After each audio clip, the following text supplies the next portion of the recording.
Guys, welcome back to Zik, the programming guy channel. In today's video, I'll be showing you how to fix Facebook menu bar down problem. So if your menu bar is not actually on the top but at the bottom below and you want to bring it up, this video is for you. So first thing you have to do is go to your phone settings, right? And once you go to your phone settings, you click on apps and you search for Facebook. So I'm going to search for Facebook right now. Click on Facebook, and once you click on Facebook, you can see where it says storage. Click on storage and you click on clear cache and also click on clear data.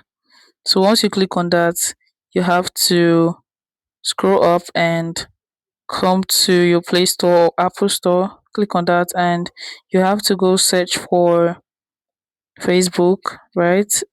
Click on Facebook.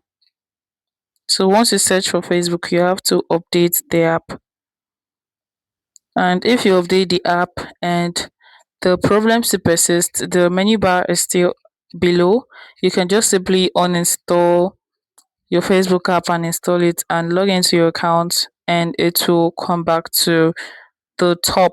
It's going to be perfect. Yes. If you find this guide helpful, give this a thumbs up and equally subscribe to get more input tips like this. Thanks for watching, guys. That's my next video. Bye.